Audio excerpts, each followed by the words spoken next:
Viola Davis is tipped to win the BAFTA for Best Supporting Actress this weekend for her role in Fences. It's the antithesis of the action movies that her co-star and director Denzel Washington is known for.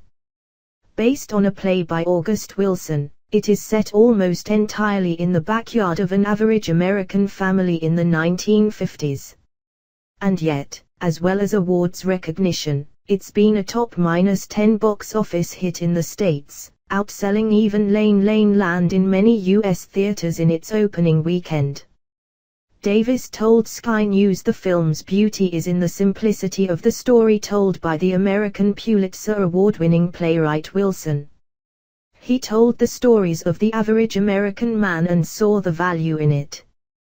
Those are the stories which chronicle where we were as African Americans.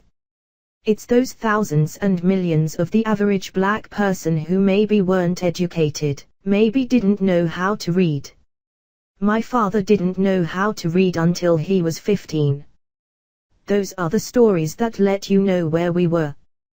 Paramount Pictures paid $1 million for Wilson's screenplay in 1987, planning to cast Eddie Murphy in the lead role, but it took 30 years to bring it to the big screen because of Wilson's request that they use a black director. Wilson died of liver cancer in 2005, aged 60, but his work remains timely. Indeed now, in the wake of Hollywood's Oscars so white race row, its timing somehow makes this film resonate more. Davis, who was also Oscar-nominated for The Doubt and The Help, accepts that after 2 years of all-white acting Oscar nominees, this year's nominations are encouraging. It's moving in the right direction. I think people of color are refusing to put Hollywood in the driver's seat. But my 3 biggest words are now what? Oscars will be over February the 26th, and now what?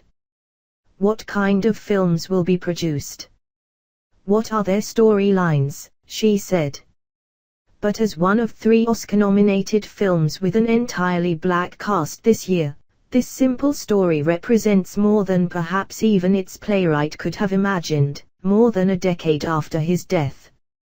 Indeed, Wilson could even win a posthumous Academy Award for Best Adapted Screenplay, one of 4 Oscar nods.